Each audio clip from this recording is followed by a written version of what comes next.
बच्चों, hi students. तो मैं एक बार फिर से आपका स्वागत करता हूं genius physics and mathematics classes में। और आज जो हम क्लास लेंगे वो है क्लास 12th का, जो कि हम पढ़ भी रहे थे इलेक्ट्रोमैग्नेटिक इंडक्शन, जैसा कि मैंने लिखा है EMI, इलेक्ट्रोमैग्नेटिक इंडक्शन। तो इसमें हम लोगों ने पढ़ा था मोशनल EMF के बारे में, जिसको मैंने दो तरीके से सॉल्व किया था। आज मैं मोशनल EMF की ही चर्चा करूंगा, ठीक है, लेकिन उससे पहले मैं कुछ और बताना चाहता हूं आपको।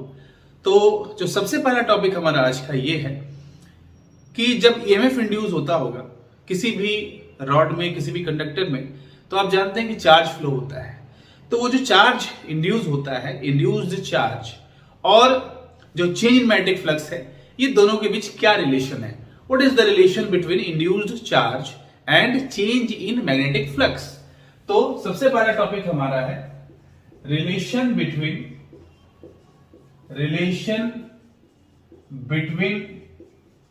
Induced charge and change in magnetic flux, है ना, and change in magnetic flux. कहने का मतलब ये है, इंड्यूस्ड चार्ज को मैं डेल क्यू लिख सकता हूं, डेल्टा क्यू, और मैग्नेटिक फ्लक्स आप जानते हैं क्या होता है, चेंज इन मैग्नेटिक फ्लक्स क्या होता है, डी फाई, है ना, या डेल्टा फाई भी आप उसको बोल सकते हैं।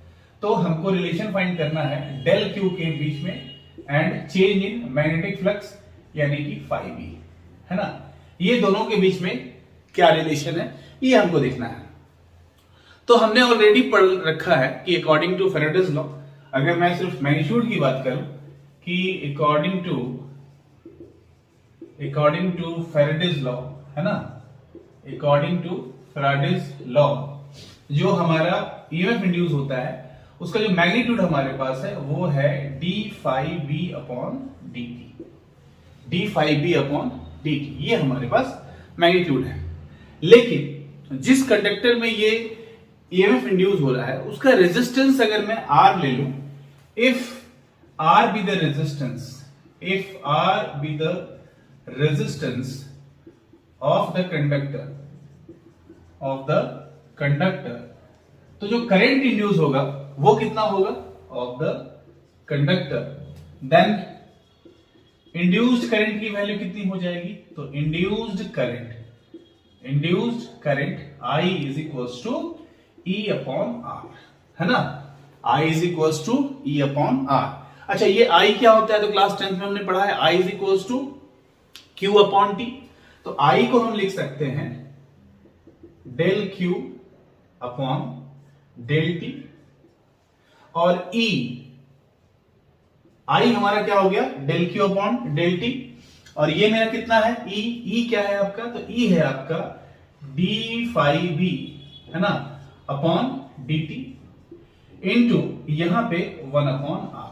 R आप देख सकते हैं, R में नीचे था, तो d phi B upon d t 1 upon R, ठीक है।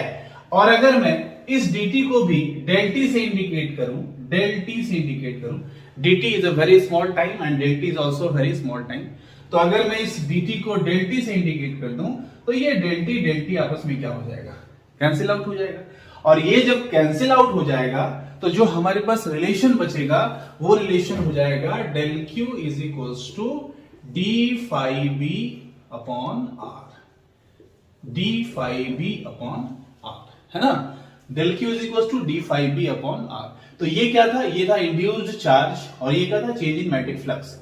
तो आप यहां पे एक बड़ा इंटरेस्टिंग फैक्ट आप यहां पे गौर करेंगे, है ना, ये जो आपका इंड्यूस्ड चार्ज है, द इंड्यूस्ड चार्ज, है ना, not depends upon time, it only depends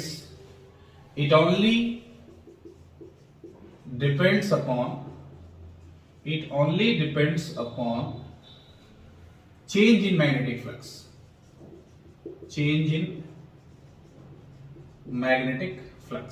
है ना। ये सिर्फ और सिर्फ किस पे डिपेंड कर रहा है, चेंज इन मैग्नेटिक फ्लक्स। या आप इसको एक अलग तरीके से लिख सकते हैं कि the induced charge not depends upon the rate of change of magnetic flux, it depends only upon the change in magnetic flux। और किस पर डिपेंड कर रहा है? आर पे। R means what? Resistance of the conductor. तो ये resistance पे डिपेंड करता है और चेंज इन मैग्नेटिक फ्लक्स पे डिपेंड करता है। इस पर डिपेंड नहीं करता है तो ये rate of change of magnetic flux पे डिपेंड नहीं करता है, क्योंकि जैसे ही हम रेट ऑफ चेंज ऑफ बोलते हैं तो वहां टाइम आ जाता है। तो ये टाइम पर डिपेंड नहीं करता है, सिर्फ और सिर्फ चेंज इन मैग्नेटिक फ्लक्स पे डिपेंड करता है और रेजिस्टेंस ऑफ द कंडक्टर पे डिपेंड करता है। ठीक है, तो ये था आपका रिलेशन किसके बीच में? इंड्यूस्ड चार्ज और change in magnetic flux, that is d phi B, है ना, डी फाई बी। इस पे इसके बीच में ये दोनों रिलेशन था। अब इसके बाद मुझे लगता है आपको समझ में आ गया होगा। इसके बाद जो हमारा टॉपिक है वो ये है कि आपने पहले भी पढ़ा है कि अगर एक रॉड को हम मैग्नेटिक फील्ड में मूव कराते हैं तो उसमें ईएमएफ इंड्यूस हो जाता है। अब हम पढ़ेंगे motional EMF and rotating rod.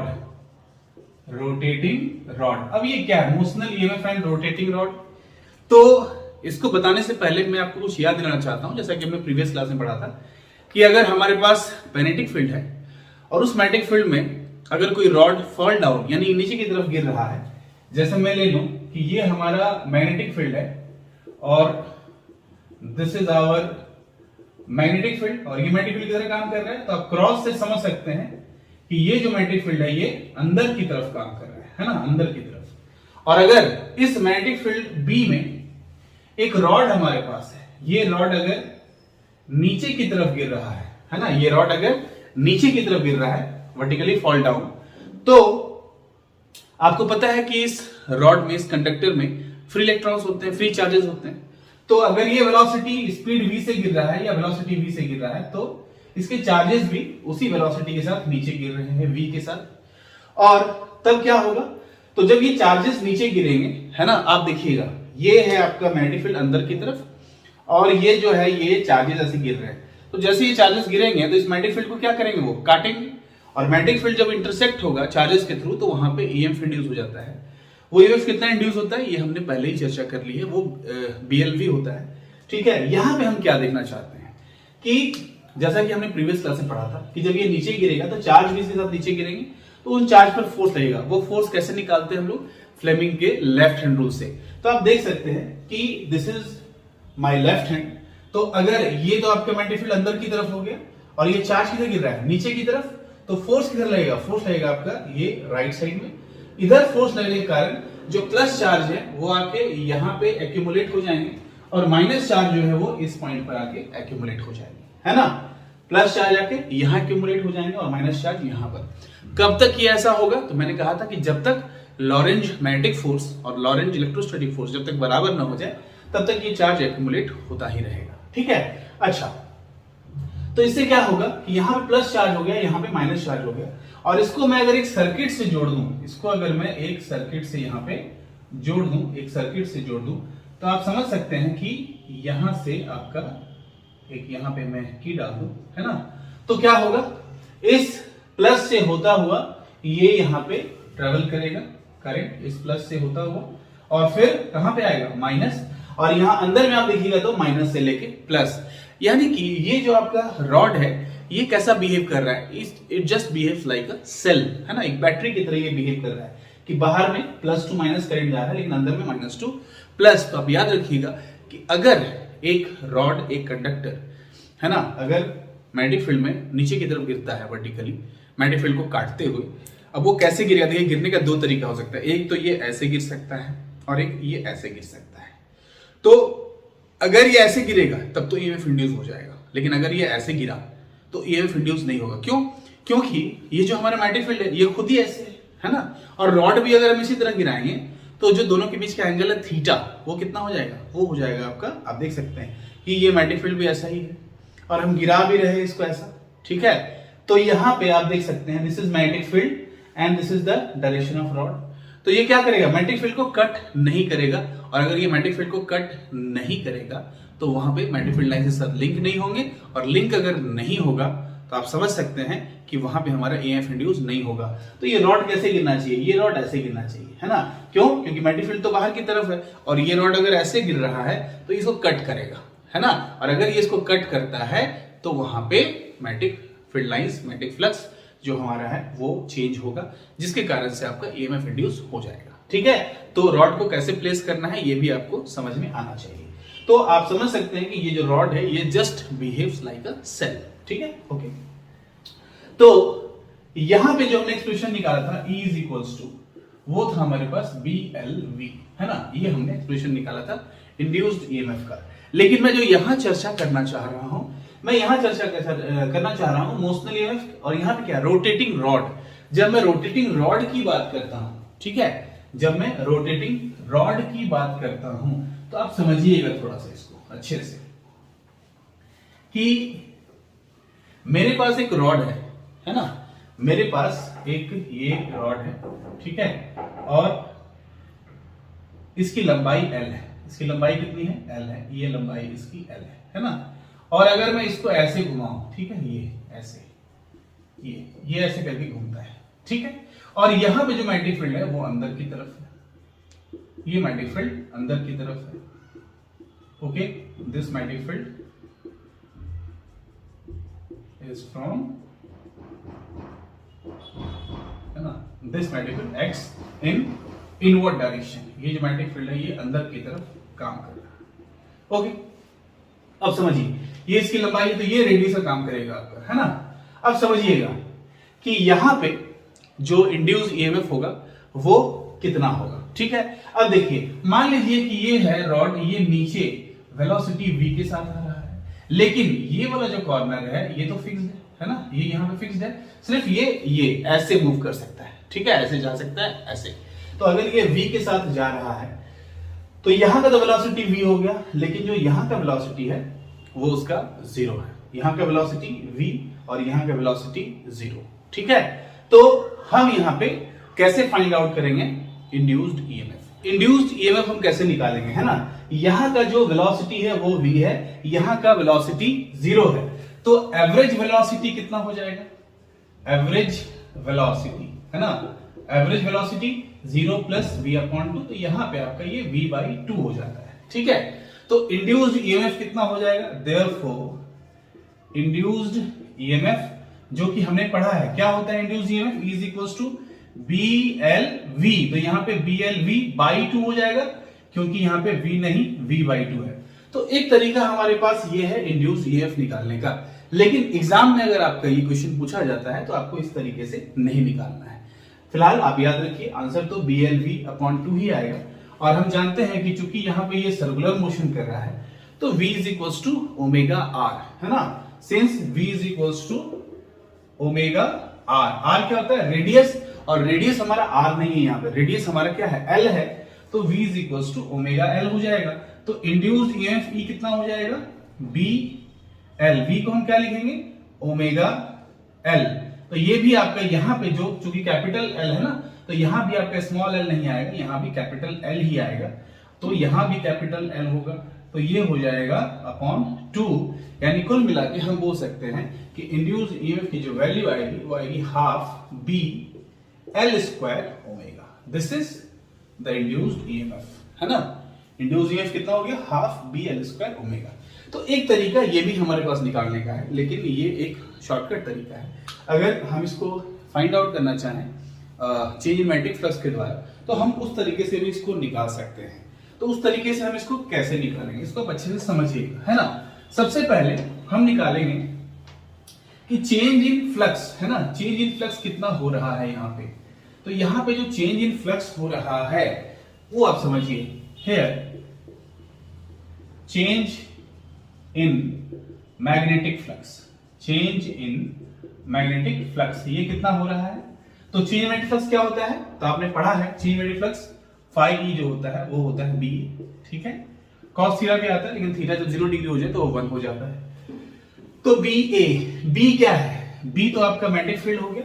यहाँ एरिया की बात हो रही है, तो जब ये वाला रॉड इस पॉइंट से इस पॉइंट पर पहुंचता है तो ये कंप्लीट एक चक्कर लगा लेता है, तो ये कितना एरिया कवर करता है? तो एरिया ऑफ द सर्कल हमने पढ़ा है पाई आर स्क्वायर, लेकिन यहाँ पे आर जो है वो आपका एल के बराबर है, तो यहाँ पे हो जाएगा आपका पाई एल स्क्वायर, है ना, pi L square. This is the phi E, ठीक। तो अब हम, ये हो गया हमारा चेंज मैग्नेटिक फ्लक्स। हम यहां से क्या निकालना चाहते हैं? हम यहां से निकालना चाहते हैं इंड्यूस्ड ईएमएफ। मान लीजिए कि इसको पूरा एक चक्कर लगाने में टाइम टी लग जाता है, कैपिटल टी। आप जानते भी हैं कि 1 रेवोल्यूशन में कैपिटल टी टाइम लग जाता है। लेट द रॉड कंप्लीट्स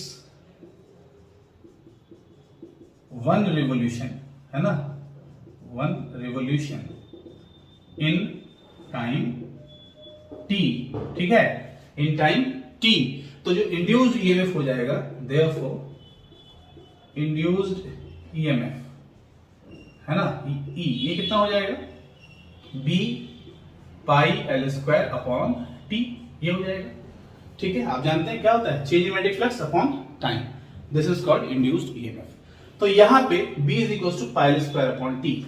अच्छा, ये टी जो होता है टाइम पीरियड एक रेवोल्यूशन में, इसका ओमेगा के साथ क्या रिलेशन है, यानी एंगुलर वेलोसिटी के साथ। तो आपने पढ़ा है कि 2 पाई बाई टी, है ना, omega is equal to 2 pi by T. तो सिंस एंगुलर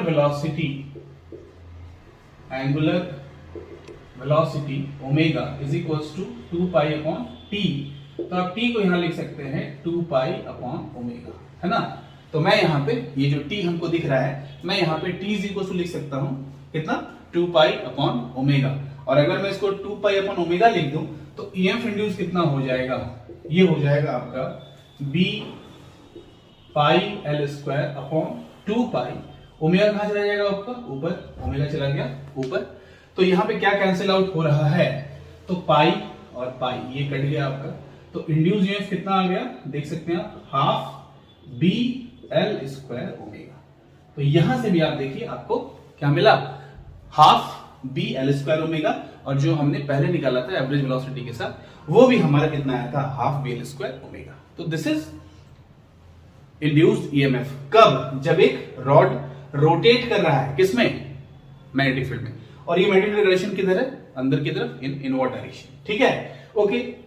तो अब हम जानेंगे कि ये इंड्यूस ईएमएफ तो हमारा हो गया। इंड्यूस करंट कितना होगा, तो इंड्यूस करंट बड़ा सिंपल है कि अगर इस रॉड का रेजिस्टेंस आर है, अगर इस रॉड का रेजिस्टेंस आर है, पहले मैं इसको थोड़ा सा रब कर लूं, अगर इस रॉड का रेजिस्टेंस आर है तो इंड्यूस करंट कितना होगा, if R with the resistance, if R with the resistance of the rod, rod को हम यहां एज ए कंडक्टर ले रहे हैं, तो इसका ये इंड्यूस ईएमएफ, तो इंड्यूस करंट कितना हो जाएगा, देयरफॉर इंड्यूस्ड करंट, ये इंड्यूस करंट हमारा कितना हो जाएगा, इंड्यूस करंट आपका हो जाएगा I is equals to E upon R, है ना। और E कितना है हमारे पास, E है हमारे पास half B L square omega और नीचे R। तो this is your induced current. ठीक है, अब ये जो रॉड है ये कॉन्टिन्यूसली यहां पे मूव कर रहा है, तो यहां पे जो हीट के फॉर्म में भी आपका जो बहुत सारा एनर्जी है वो लॉस होगा, हीट लॉस। तो हीट डिसिपेशन हम निकालना चाहते हैं इन टाइम t, तो हीट कितना डिसिपेट करेगा वो भी हम देख लेते हैं। ठीक है, ओके।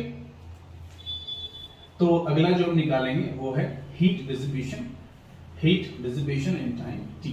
ठीक है, ओके। तो हम निकालना चाहते हैं हीट डिसिपेट कितना करेगा यहां पे, ओके। तो heat dissipation in time t, ठीक है। h निकालना चाहते हैं, हीट लॉस कितना होगा, तो ये होता है I square R T, I square are t.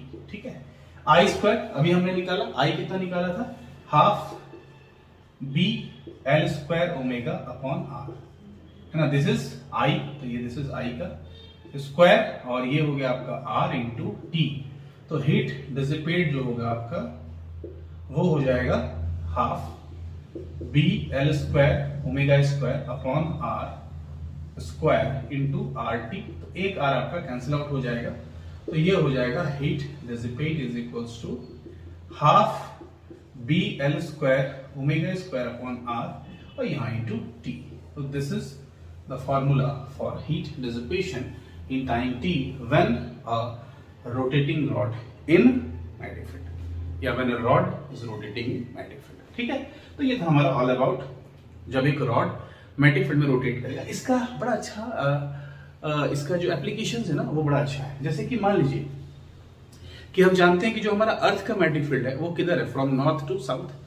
तो अगर हम ईस्ट टू वेस्ट अगर हम साइकिल चलाएं, है ना, अगर हम ईस्ट टू वेस्ट साइकिल चलाते हैं, मान लीजिए कि ये एक साइकिल का पहिया है और ये इसका स्पोक है और इसमें ये भी स्पोक्स है, ये भी स्पोक्स है, ये भी स्पोक्स है ना, ये भी क्या है, ये भी इसका स्पोक है। ठीक है, okay, this is also a spoke, this is also a spoke. तो इस तरह से आप जानते हैं कि साइकिल के पहिए में बहुत सारे स्पोक्स होते हैं। ठीक है, ओके ओके। तो अब क्या होगा यहाँ पे कि देखिए, जब भी आपको इंड्यूस ईएमएफ निकालना हो तो आपको एक चीज समझना पड़ेगा। जैसे कि आप जो आपके पास नाइफ होता है, जब आप नाइफ से वेजिटेबल कट करते हैं तो वेजिटेबल को आप ऐसे रखते हैं और नाइफ को उसमें परपेंडिकुलर रख के कट करते हैं। अगर मैं नाइफ को भी ऐसे ही रखूं तो ये कट नहीं ना होगा, तो पैरेलल डायरेक्शन में नहीं होगा। तो जब भी, है ना, ये जो पहिया घूम रहा है ये अगर मैग्नेटिक फील्ड लाइंस को कट करेगा तभी यहाँ पे ईएमएफ इंड्यूस होगा, अन्यथा ईएमएफ इंड्यूस नहीं होगा। कहने का मतलब ये है कि चूंकि हमारा अर्थ का जो मैग्नेटिक फील्ड है वो भी नॉर्थ से साउथ ही होता है, और अगर ये साइकिल जो हम चला रहे हैं वो भी अगर नॉर्थ से साउथ चलाएंगे तो वहां पे हमारा कुछ भी मैग्नेटिक फील्ड लाइंस या चेंज मैग्नेटिक फ्लक्स वहां पे नहीं आएगा।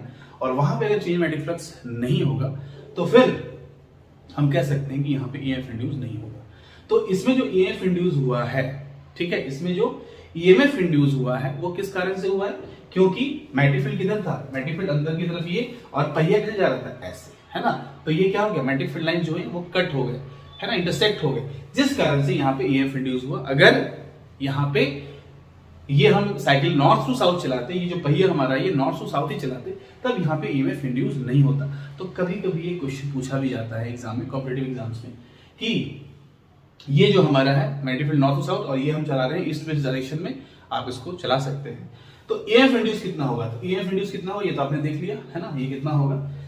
लेकिन एक सवाल यहां से आपसे कर सकता है कि अगर इसमें 8 स्पोक्स हैं, है ना, इसमें 8 स्पोक्स हैं, तो फिर जो मैग्नेटिक फील्ड है, जो इंड्यूस ईएमएफ है वो कितना होगा।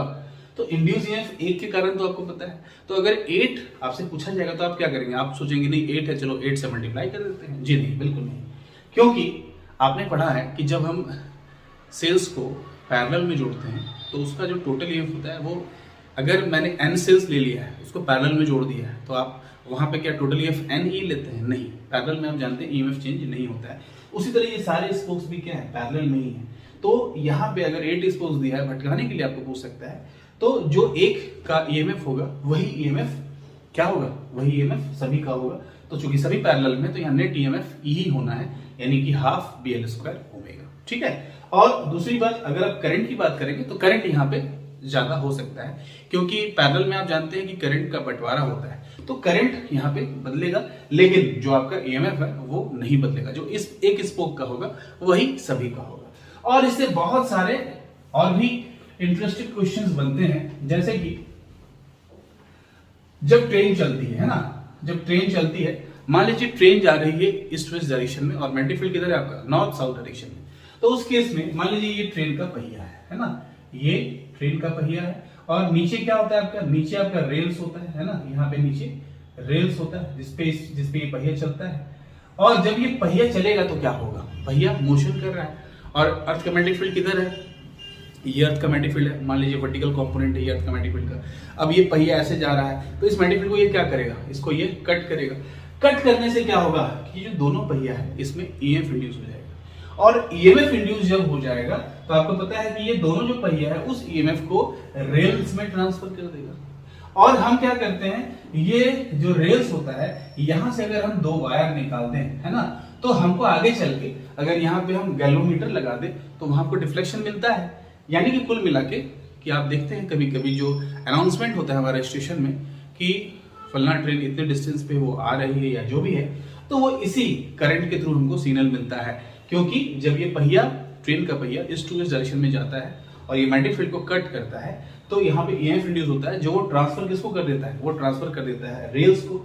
और वो रेल्स से अगर हम, है ना, वहां पे जहां भी स्टेशन होता है वो दोनों रेल्स से हम एक सर्किट बनाते हैं और उस सर्किट के थ्रू हमें सिग्नल मिल जाता है कि उसमें ट्रेन आ रही है कि नहीं आ रही है। क्यों? क्योंकि अगर ट्रेन नहीं आ रही है तो वहां पे जो ईएमएफ इंड्यूस है वो नहीं होगा, तो यहाँ पे हमको कोई भी सिग्नल नहीं मिलेगा। लेकिन अगर ट्रेन आ रही होगी तो रेल्स में क्या होगा, ईएमएफ जो इंड्यूस हो रहा है वो ट्रांसफर हो जाएगा, और उसके ट्रांसफर होने से ये दोनों वायर के थ्रू हमें सिग्नल मिल जाएगा। तब हम बता पाएंगे कि रेल आ रही है या नहीं आ रही है। तो इसका बहुत सारा एप्लीकेशंस भी है। तो this is all about motional EMF and rotating rod. ठीक है, तो आशा करता हूं कि आपको अच्छे से समझ में आया होगा, और अगर अच्छे से समझ में आया हो तो प्लीज मोटिवेट करने के लिए इस चैनल को सब्सक्राइब करें, लाइक करें और बेल आइकन का बटन जरूर से प्रेस करें, ताकि मेरी जितनी भी लेटेस्ट वीडियोस आएंगी उसका नोटिफिकेशन आपको मिलता रहे। तब तक थैंक यू। जय हिंद, जय भारत।